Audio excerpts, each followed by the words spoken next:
Great. Thanks, Maddie. Hey, everybody. Jordan Pence here. I've got Christopher Holtby with Wealth Advisors Trust Company, co-founder and national sales Leader. Right. Right. Titles are all made up, right? Only in the Matrix. Yeah, we were just talking. I get so much crap about when I tell people The Matrix is my favorite movie, and Christopher's got The Matrix as the background on his phone. Yeah, it keeps it all in perspective. There's always someone bigger, stronger, better, faster, and I don't know what strings they're pulling, but yeah, it's kind of like what trustees do. They pull strings, and we just want to demystify the whole thing and open up the Matrix. So there you go. Yeah, it was. I'm surprised you were able to get that one back to trustee services, I guess. National sales leader. Yeah, it's English background, history. Yeah. Also currently a graduate student at Harvard. Yes. Doing a dissertation. I give Holtby a lot of crap about that, and I think he just wishes he was an Ivy League graduate, and that's why he did that. My dad, I always wanted to be a history teacher. Yeah. And my dad said, "Why do you want to be poor?" And he was both right and wrong if you look at it on a French existential sort of perspective. But yeah. Doing this master's in history has really made me more chill. Yeah, that's good. Very, very chill. Well, I think that's an important quality, isn't it? One would hope. Yes. Especially with the amount of coffee I drink. So, yeah. Yeah, one of my best friends, he was a history major, and now he's a cop. So I guess same kind of career path, I suppose. Cop, trustee. Yeah, totally different. Totally, but a little bit of air traffic controller. All right. Anyways, what are we going to talk about? All right, so I brought Christopher on because nobody really understands what exactly a corporate trustee does. I talk to a lot of advisors. I think there's sort of like, normally when you do a trust, right? Aunt Sally, Uncle Bob, the oldest son, whatever is the trustee. Mom and dad are the trustee. And when you think about it, it's like, well, why even bother with a corporate trustee? I mean, that's what you guys do. You've built a whole business around it. Mm-hmm. And I guess before we get into anything else, let's talk about that. Like, why should we even learn about corporate trustees? Why should an advisor even think about corporate trustees? And, yeah, what the hell does it even do? What's the point?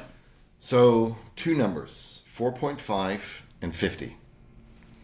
Okay. So there's $4.5 trillion being managed by bank trust departments with inherited trusts. So there's, what did you say? Say that again. $4.5 trillion. 4.5 trillion.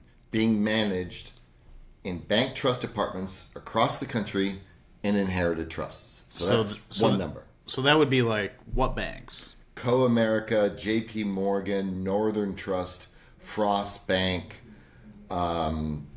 any local bank that has a trust department, that's where that money is. They're managing that money. Okay. And they're doing the jobs of many investment advisors. They're acting as investment advisors on those accounts. Yes. Okay.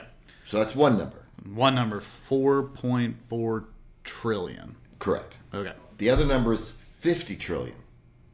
That's bigger than 4 trillion. That's 10x. Well, I'm a history major, so that's close enough. Yeah, close enough. The math guys would have some other number. But that's how much money is going to be managed by Uncle Bob and Aunt Sally and brothers and sisters and friends in irrevocable trusts in the next, today up until the next 30 years.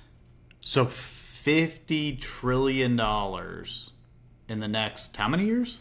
30 years, right? Because Over that's the wealth transfer. Right, yeah. $50 trillion in the next 30 years is going to be, I guess under management's not exactly the right word, but under care of just people. Regular people. Regular people. And they have no idea what they're doing. One disclaimer. Yeah. If you're the trustee of your own trust, yeah, who cares? That's like driving on a road where you can't kill anyone except yourself. So right. if you're the trustee of your own trust, Awesome. Go, you do you.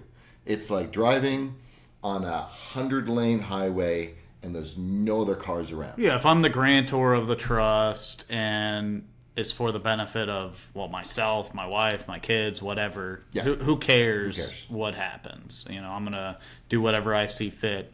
Now, I don't know if you wanted to add any more to that, but what I was going to ask is, what the hell does a trustee even do? Because trustees are, in my mind, like an insurance things, right? The trustee has to sign off on different changes to a policy. If you have an investment account, they have to maybe sign off on distributions. So what exactly is the point of the trustee? What does the trustee do? So for everyone listening, just remember a trust is a thing and it has a tax ID number. It's like an entity. It's like an LLC even. It's like an LLC. It's like a partnership.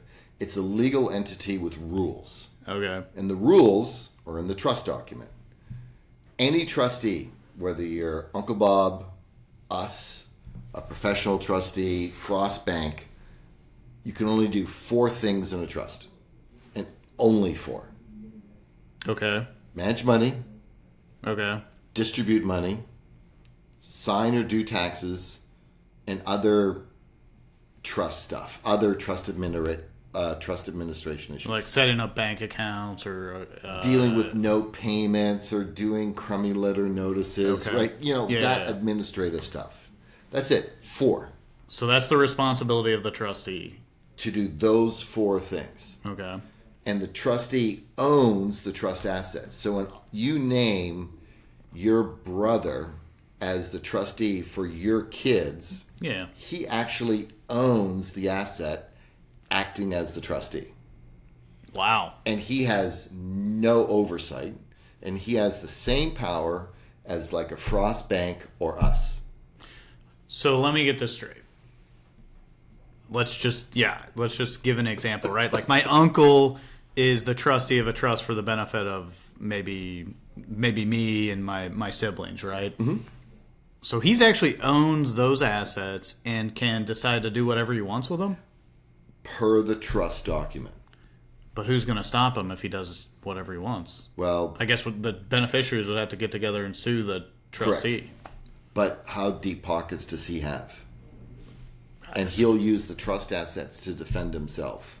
Yeah, he could, in theory. No, not Well, in theory. in reality. In could, reality, yeah. the trust document allows him to use the trust assets to defend himself for any wrongdoing he may or may not have doing. I mean, So this could create a huge problem, especially with siblings, right?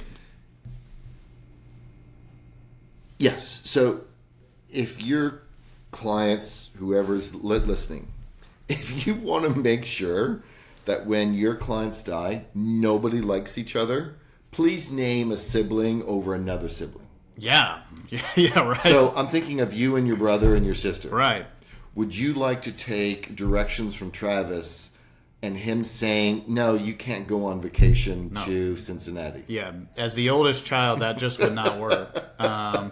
Okay, so that would be not good. that would be no bueno. That would be a bad Now, situation. do you remember how I said trustees do 4 things? Yeah. So there's 3 different, well, let me be clear. There's 4 different types of trustees. Trustees do 4 things, but there's 4 different type of trustees. There's the traditional bank trust department. JP Morgan, Northern Trust, Frost, Co-America, fill in the blank. Okay. Then there are administrative corporate trustees. That's us. Or we like to call ourselves open architecture. Uh-huh. So we don't manage the money. Uh-huh. So advisors love us, attorneys love us, CPAs loves us. Then there are professional trustees who are individuals who may used to have been lawyers or CPAs or trust officers, and they have an accreditation, but they're unregulated. And they're called professional fiduciaries. So that would be like you have a trust, like an attorney draw up your trust documents and they name themselves as the trustee? Yeah, they do that all the time. Really? Yeah. And some of them use it as a retirement plan. That'd be I mean, But what happens if they die? well, they don't really talk about that. They always say, well, I'll probably live forever. It'll be all right. No, they always have the answer. I'll name someone else in the law firm. But you know what's so cheeky about those guys? They don't. There's this one trust. Where was it? Was it Colorado or New Mexico?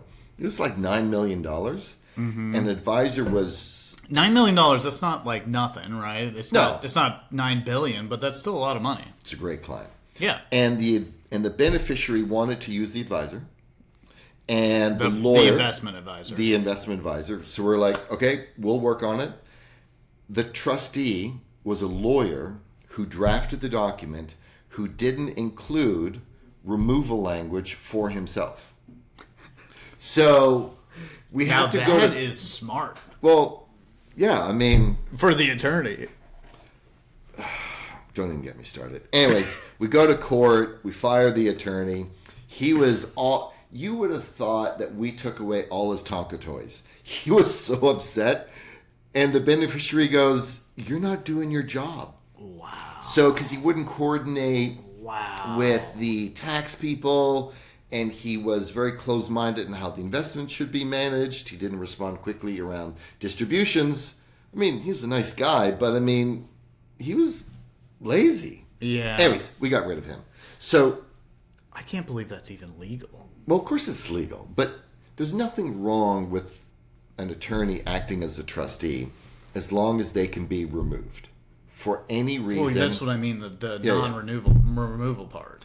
And then the fourth type of trustee is Uncle Bob, your brother Travis, family. So, or friends, I guess, in theory. Or friends. The only time I can see where a sibling should be a trustee over another sibling, at least in the distribution section, is when you have a special needs situation. Yeah, I could see like that. Like that one, we totally get. Yeah. So again, traditional open architecture trust company. Traditional is more of a closed system. They do it all. And that's like the bank. Like so where they're going to manage the money, they're going to do the banking, they're going to do the investments, everything, and the trust stuff. And they're going to do the tax returns badly. That's a separate conversation. Then, but look, I come from Ernst & Young, so we know what's good and what's bad, and that's below average. Then there's open architecture, which is inherently very American. It's capitalistic. It's control and choice for the advisor, for the family. Right. I would almost say the closed system, the traditional trust company, they're kind of communists because they don't like, look, Frost Bank, Co America. I mean, it reminds me of a communist because they don't want to be held accountable. Where if you are the beneficiary, or Madeline behind these computers is the beneficiary of a $7 million trust, they are going to throw such a hissy fit when they get removed. We got to go to court. We've got to get lawyers involved.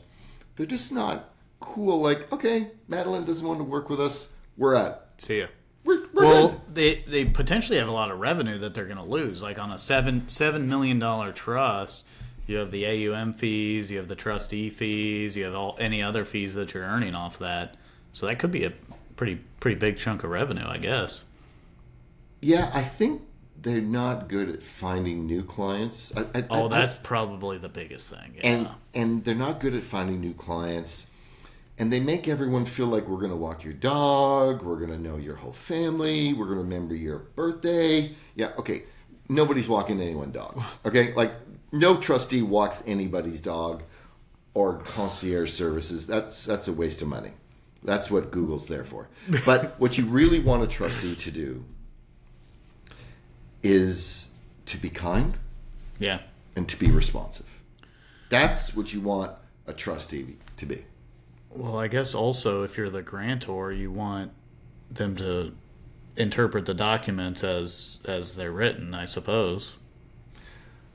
You do. So you remember how we talked about trusts are really used for power? Not transferring wealth. All right. So we were talking earlier about, well, why does somebody even do a trust? Right. And I was like thinking of it. Of course, you have your unique way of looking things. We'll put it that way for everybody who knows Christopher. But and I mean that with all due respect. It's all good. So I think of trust, the most useful way of, or the most common use of trust as a way of transferring wealth, right? Right. And many people think of it in the context of estate planning, and then you could probably expand that on like avoiding estate taxes or taxes. I mean, that's where most people, at least in our business, and I'd say most people in general, think absolutely. of trust that way. But I'd like your take on it. I think it's kind of interesting. It's not transferring wealth, it's transferring power.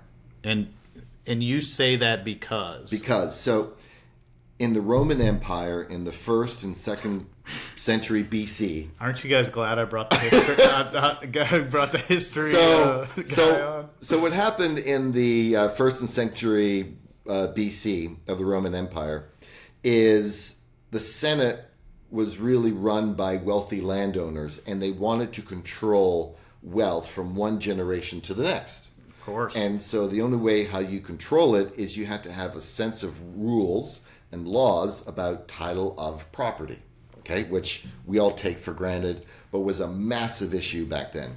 So what they did is they created testamentary trusts, or trusts created when people die. And so that allowed the land to stay in a trust to transfer power, so the family could be in the Senate from one generation to the next, because to be in the Roman Senate, you had to own land. So there's the rub. So when you think about a trust, yes, you should think about estate taxes and mitigation and all that. Right. Yeah, of course. But philosophically, you're transferring power. And power is in the distribution section about who gets the money, why, when, how. That is some cool stuff to talk about. And actually, I guess if you think about it, it's almost the grantor's power to control that after they're dead. Well, beyond their life, right? That's the conversation. Or maybe they don't want to do that, and maybe it's up to the beneficiary. I don't know. I mean, I guess it kind of depends. I mean, look, you could be worth $1 billion, and you'll never need to use a trust. Just give everyone the money, and if they blow it, they blow it. You pay your 45% tax, done. Yeah, but then you're going to impoverish future generations potentially, or your future generations won't have the same opportunity as the last generation. But that's a power decision. Good what point. Power do you want future generations? What we know is the shirt sleeve to shirt sleeve example is that power with money lasts about 3 generations. There are exceptions, of course, but there are not really many. 3 generations. Shirt sleeve to shirt sleeve. Wow. So what you really want to transfer is the philosophy of the family of how the G1 guy, the G1 gal, whoever made the money, right? How did they do it? The patriarch or the matriarch, whatever. And then you're going to have to admit something that I don't think is really politically correct, but it is a rule of law. The next generation after the one that made all the money has a hard time replicating that level of success. If you don't try to do that, but you empower them to have the work ethic and the grit, the 3rd and 4th generation, one of them will create that next generation of big wealth. But how do you do that within trust documents, within grantor's intent, within the distribution section? That's actually a really interesting point, I think, that you're making. Yeah, so that's really what they should think about, because everybody's heard the stories of, mom and dad, really wealthy, kids end up as, burnouts, don't do anything, and then they squander a bunch of money. Distributions can be seen as enabling. Yeah. Trust fund kid. Yeah. Right? We all know those. Oh, yeah. Or they can be supporting. Right. I've never met a billionaire who made the money themselves without healthy discomfort. Yeah. Yeah, you're probably right. Yeah. So I'm sure there's a European story out there, but Europe's different. So let's forget about that. Yeah. In the real capitalism, yeah, which is America, Maybe China copied it, but it's a cheap imitation. But anyways, in Like the real, everything that comes out of China. yeah, pretty much. They just copy all our stuff. They got the originality of a gnat. But anyway, if you think about distributions, and you just dial it down to healthy discomfort, enabling or supporting, what you're really talking about is the philosophy of money and family. And any advisors listening to this, that's their superpower. And I don't care if you're a life insurance agent, if you're duly registered, if you're single registered, if you're registered in something. Yeah, if you're advising clients on Wealth. Right. Like, what are you going to do with this money?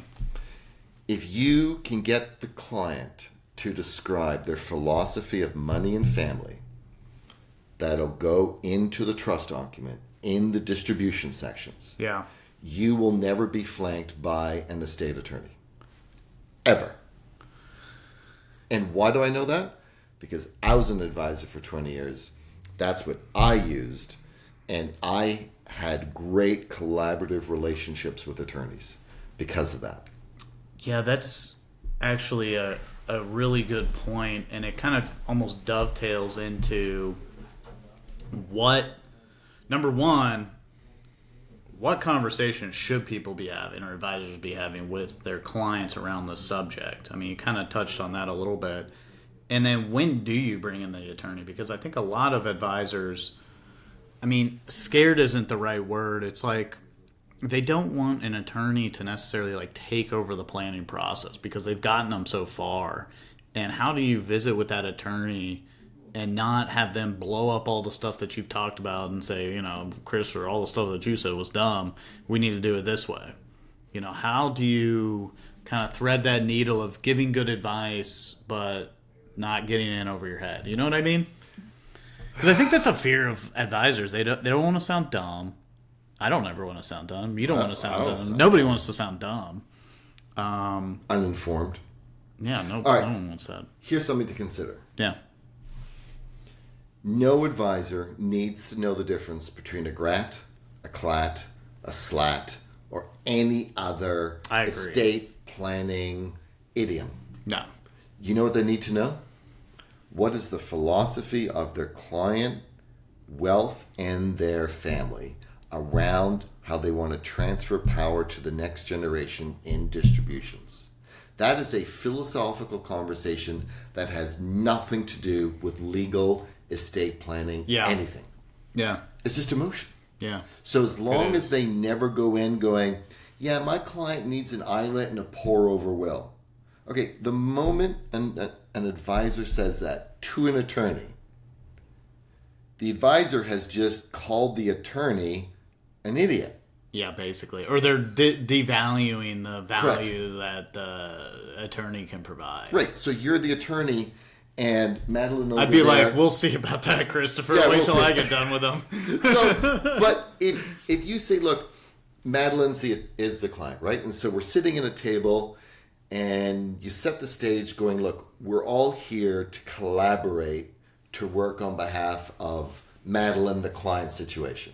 So what's really cool is now the attorney realizes, oh, we're going to collaborate. And maybe even you bring in the CPA if they're on top of their game.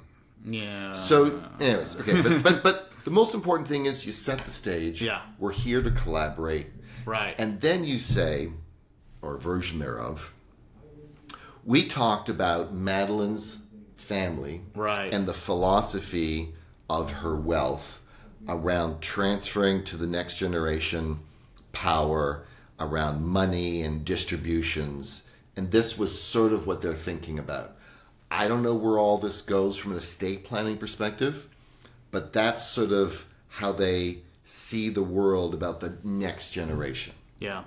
Now, all of a sudden, the attorney is going to be focused on what they're great at. Okay, How do we do with estate taxes? What are we putting into the trust? What are we trying to move around? Kind of like chess pieces. Right. But the advisor owns the thought leadership side. Yeah. On the higher level strategy. Absolutely. And never encroaches or crosses the Rubicon into no pun intended, know into the land of the attorney. Giving strategy, like, you should do this strategy. Correct. It's more of, we need this over. This is the things that we need to happen, or the things that we've thought to happen. What's going to accomplish that goal, Mr. Attorney? Yeah. Or Mrs. Attorney, whatever. I think that's pretty smart, because then you're never going to wade into these waters where you're like, oh, you know what, I think this will work, which we've all made that mistake before, and then the attorney says that doesn't work. Yeah, it doesn't work, and then you look like an idiot. So advisors can keep it.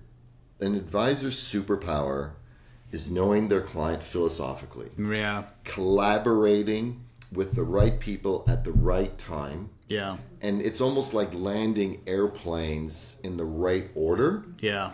And if an advisor can do that and know when to bring in the right pieces, Yeah. and play their role as air traffic controller, dude, they're in tall cotton. They're all good. That's a good point. How do you think they should try to find an attorney to work with? Because sometimes a lot of advisors out there, they might have like one or two clients that are of substantial net worth, and their average client is maybe, I call it the mass affluent, right? They're worth maybe 5 to 10 million. They don't necessarily have an estate tax problem, but I guess you would argue these people should really consider what they're going to do with their estate. So do you remember how we talked about the 4 different types of trustees, right? Yeah. The closed system, the traditional banks, open architecture. Yeah. Anything below 2 or 3 million, Yeah. I could see using a friend or family member or a professional trustee. The money's going to be blown out within 5 to 7 years, typically, maybe 10. Yeah. There's not so much damage. You're not going to create generational wealth with Correct. $3 million. So keep it simple. Right. Over 10, Yeah.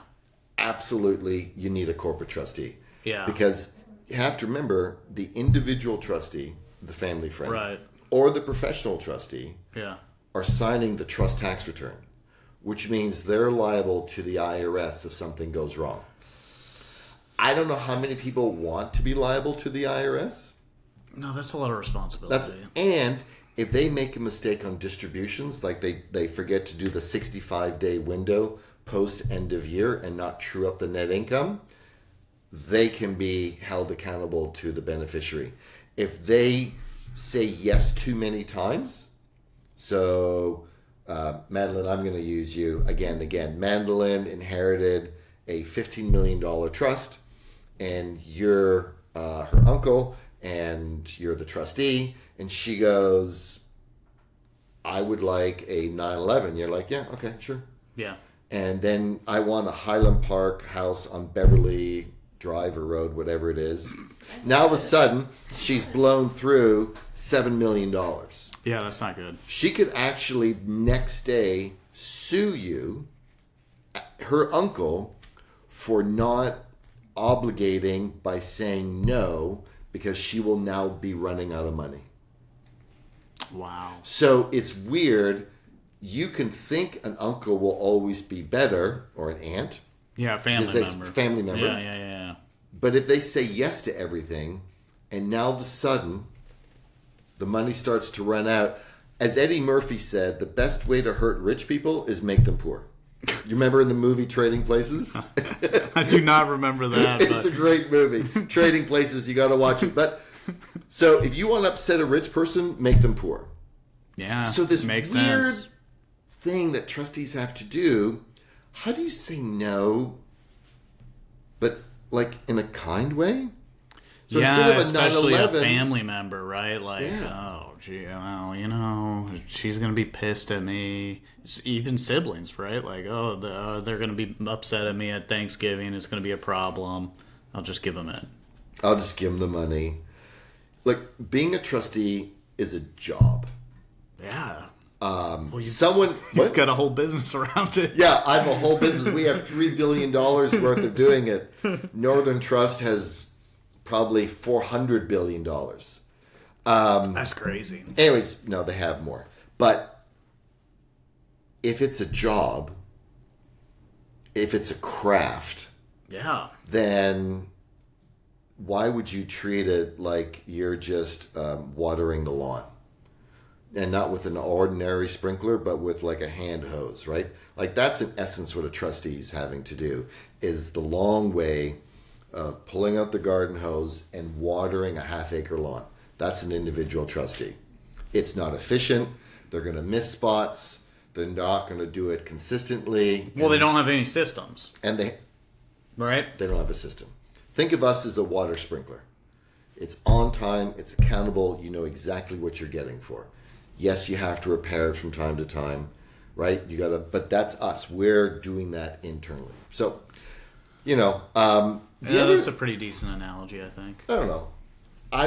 For advisors can think of using trustee services 3 different ways.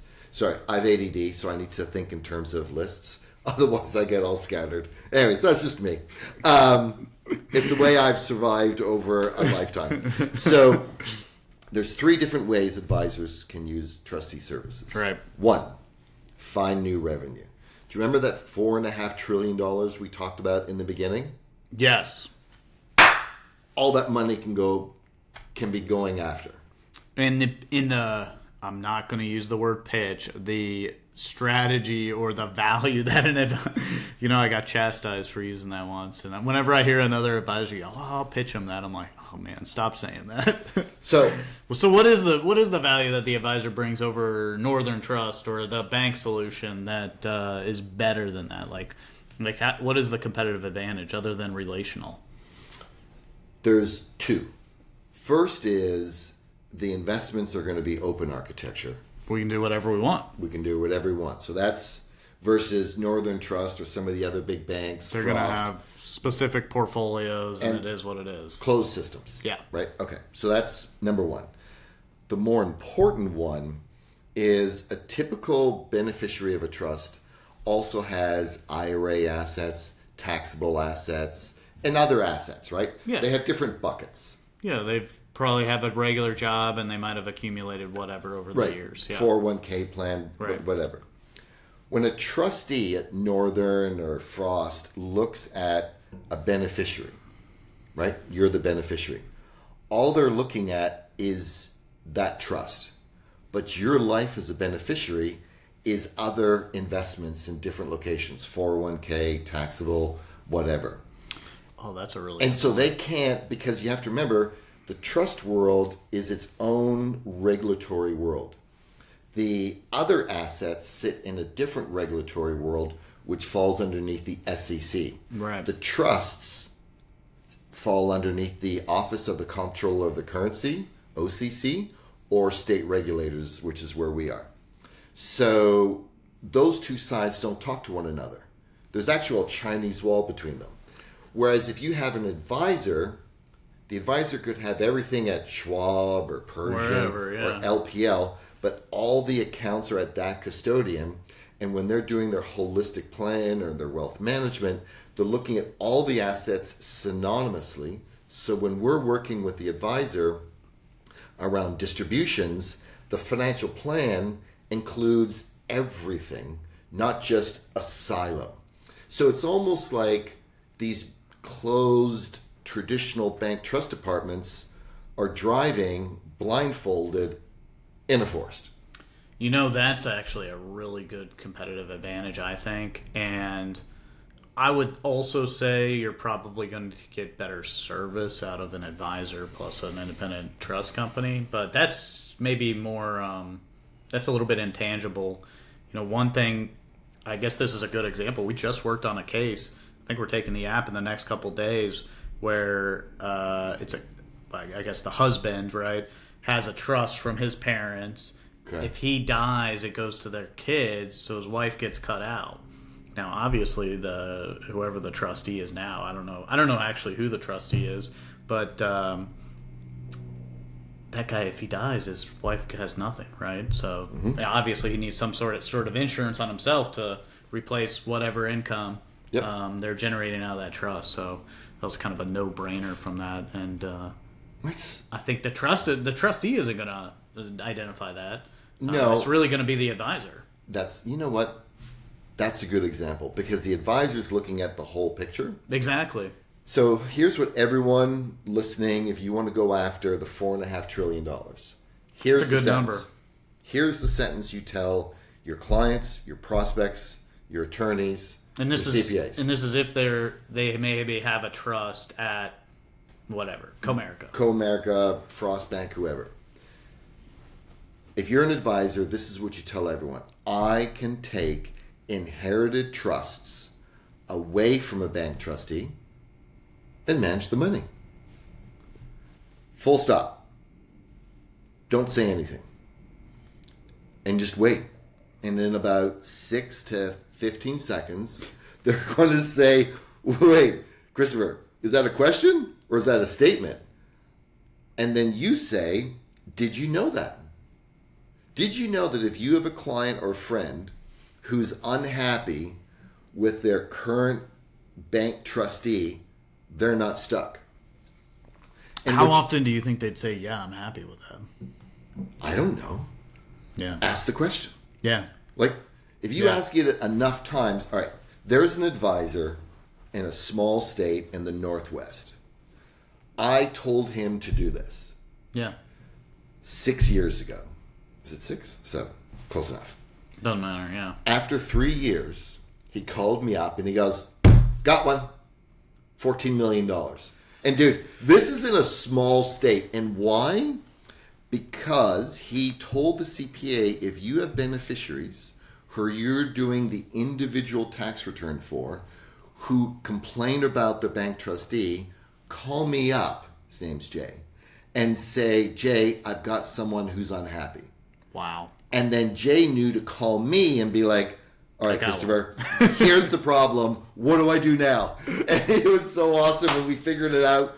And to be fair, most advisors bringing on a $14 million account, that's a pretty big opportunity. yeah, but we have this with 4 million Yeah. and 6. The problem is, this is all you need to. People just need to know that you offer coffee. Because right now, they just think an advisor only offers water. Well, an advisor can offer coffee, tea, and water. It's that simple. It's exactly the same thing that I tell these guys that mostly manage money but are insurance licensed. It's like, you got to just talk to your clients about it. You know, if you want to be the person that, you know, gets the insurance opportunity from your clients, you got to tell them that you do that. Yeah. And it's exactly that's exactly what you're saying. I can serve coffee and water. Yeah. Or I can walk and chew gum at the same time. But anyways, Basically, yeah. Second thing, think of your book of business. Think of your largest 5 clients. And I don't know, largest by revenue, largest by AUM, whatever. It doesn't really matter. It doesn't matter. Have you read your client's will or revocable trust or irrevocable trust to see who is the next in line trustee? Is it a bank? Is it a friend of your client? I don't know who it is. If it's a bank, yeah, call me. We'll get it all fixed. Yeah, you got to fix that. But if it's a friend, get them as a client. I call it mine and protect. You can mine your book and protect your book all at the same time without spending any money, because you can tell your client, hey, I see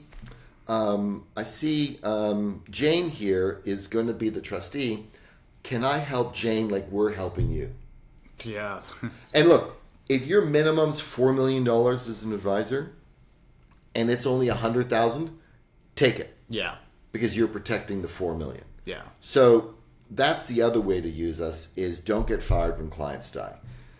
To be mathematical, which your father would appreciate, you want to rank it by oldest of your top clients to youngest. Yeah. I mean, you sort of want to prioritize it that way. Yeah, the older you are, the closer you are to not being on Earth. And then the third thing, and you kind of said this, Jordan, is you may have a client that has a trust being managed somewhere else that you're not managing. We call that increasing client wallet share. All right. Now, most beneficiaries, if you say, Travis, Jordan, your brother, you guys look the same full head of hair. It's so mean. If you say, hey, so are you a beneficiary of a corporate trustee situation, or are you a beneficiary of a trust that someone... Most people are going to be like, man, that's real private stuff. A, it may be private. B, they may just not even remember. Or B, they're like, wait, trustee, beneficiary, too much information. Yeah. But if you ask them this question, so, Jordan, every couple of months, do you get money from somewhere that just lands in your bank account? Yeah. That's a beneficiary of a trust. That is an emotional connection that they can make with no energy.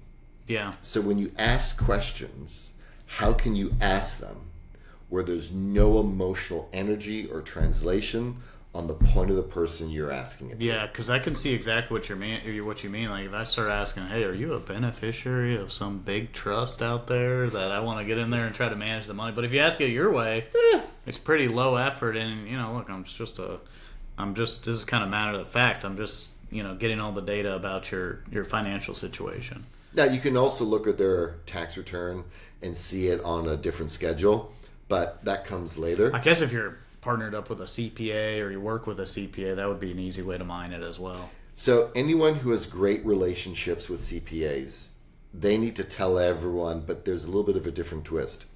CPAs are doing the tax returns where family members are the trustee on an irrevocable trust. Okay. Remember I talked about that 50 trillion? Yep. Okay. A lot of those people are getting tired of doing that work today. They're in their 70s. They'd love to get out of it. Well, maybe. They want to be around, but they don't want to do the work. So what the advisor says is, are you doing trust tax returns? To the CPA. To the CPA. With a family friend who's like over 70 and you think they're just getting tired, or it's unprofitable for you because you're constantly having to remind them to get the information. You can just tell they're tired. They're like, yeah, I've got two. Would they be interested in still being a trustee but working with an open architecture trustee?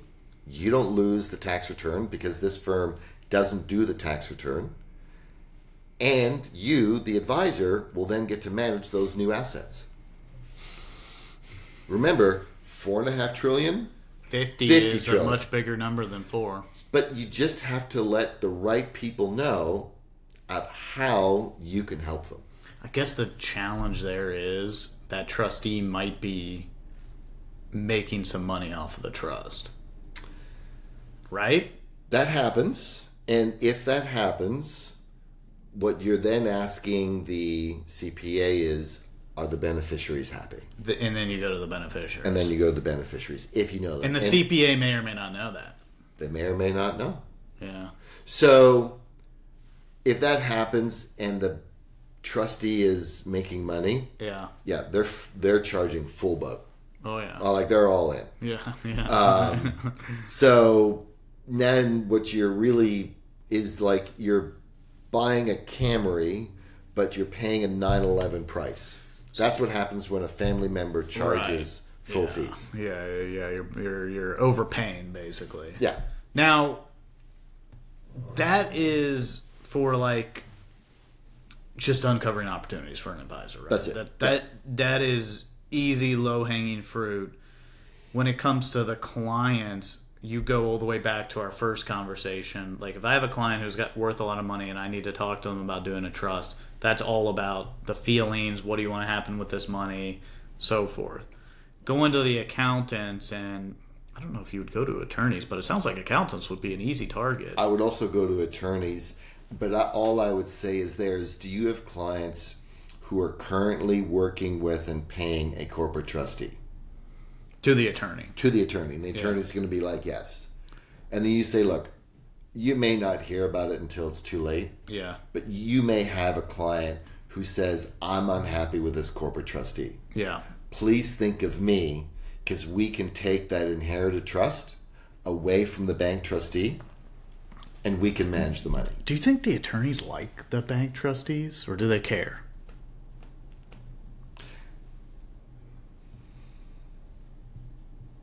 They come in two versions. Yeah. If they get business from them, they like them. But I would say most attorneys are agnostic. So the bank may be referring the attorney legal work. Yeah.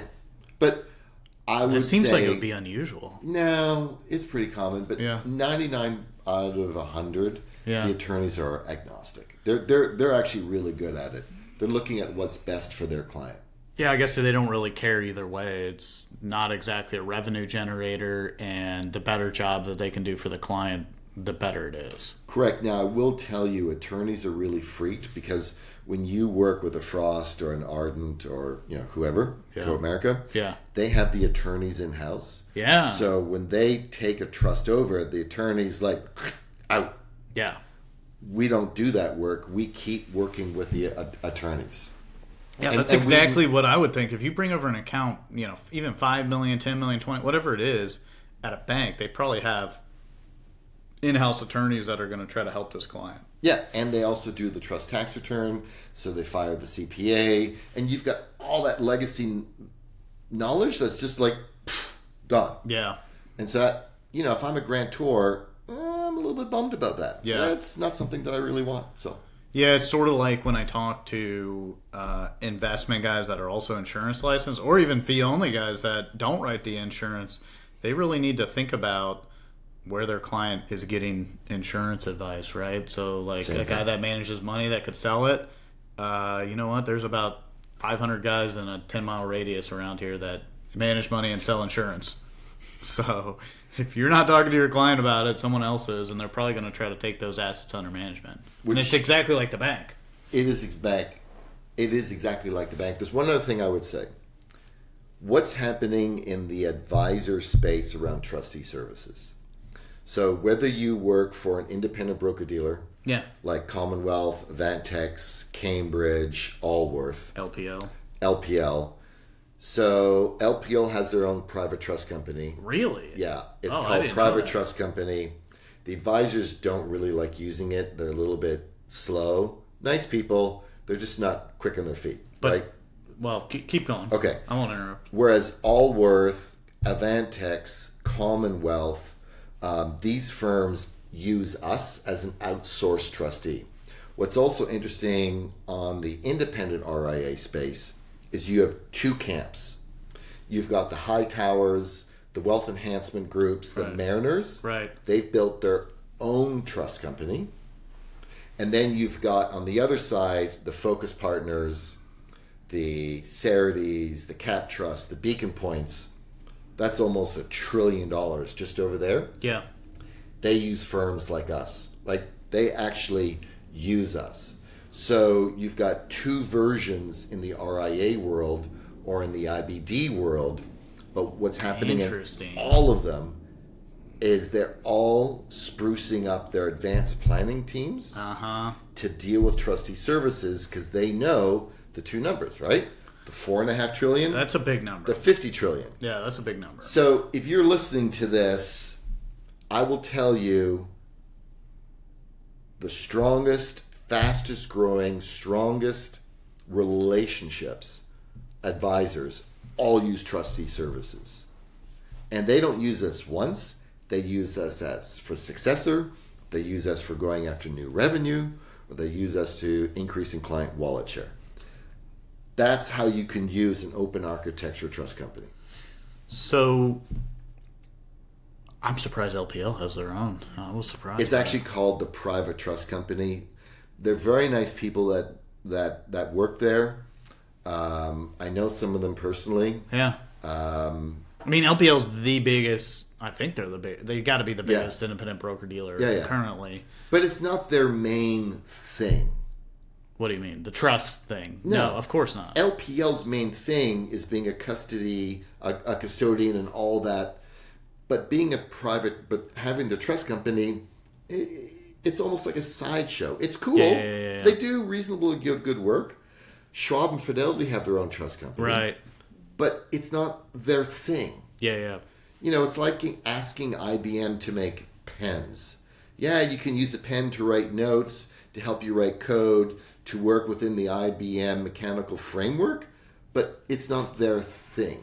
Well, it's almost analogous to LPL also has like a insurance brokerage Really? that agents or advisors can go through. Interesting. And most of the feedback that we get, not to trash anybody, I've never talked to anybody over there, but a lot of the feedback we get is that, like they have stuff, but they don't really, they don't do the extra things that a firm like us can do for the advisors. And probably the same story for Wealth Advisors Trust Company. Yeah, and we're not any more expensive than anyone else. Right. But capitalism Exactly. Yeah. rewards those who are absolutely focused on one thing. Yeah. And to the exclusion of everything else. So, anyways, hopefully this is... Yeah, useful. no, I agree with that. I don't know if you have any other final thoughts, but I thought it was really interesting. One thing I was going to ask is a lot of what we see is, as far as trusts go, obviously we're in the life insurance business, so we see ILETs, right? Yep. Where would a trustee come into play on an ILET, like a corporate trustee? I guess it would be after the death of the grantor. It could, yeah. Mm-hmm. Would that be the main thing that you're thinking about? Should an advisor think about using Wealth Advisors Trust Company when they're doing an ILET? Only if there's no one who's willing to do the work and do it well. I mean... I guess if the grantor is going to do it, but they got to deal with the crummy letters. They got to do all these other things. We charge $3,000 a year to do it. Yeah. So use this as a last resort. But here's an idea for advisors. If the ILET's not going to be used to deal with estate tax issues, make sure the advisor is named in the ILET. So when the grantor passes away, the ILET gets funded with the 4, 5, whatever million. Right. The advisor is now named Right. in the trust document just to manage the money. Right. Yeah. So that's a little thing. And if an attorney ever says, well, I don't feel comfortable doing that, sell the client first about make sure that there's removal language for the advisor and then put the advisor in there because that'll make the trust directed, which is cheaper than what the attorney will make it, which is delegated, which is 30% more expensive. So don't do that. And should they try to get the attorney to name someone like Wealth Advisors Trust Company as like a successor trustee or something like that? Yeah. Yeah. I mean, it's not complicated, but that's a separate conversation. That's totally separate. Separate conversation. How to choose trustees, separate conversation. Yeah, maybe we can do that next time. Okay, awesome. Unless you want to talk about it now, but we're kind of running long I'm done. here. Thanks, Christopher. Absolutely, Jordan. I hope everybody else enjoyed the conversation. If you have any questions about trusts, we'll put Christopher's contact info in the description. And thanks, everyone. Have a great Friday, everyone. Cheers. Thanks, Christopher. You bet. Bye.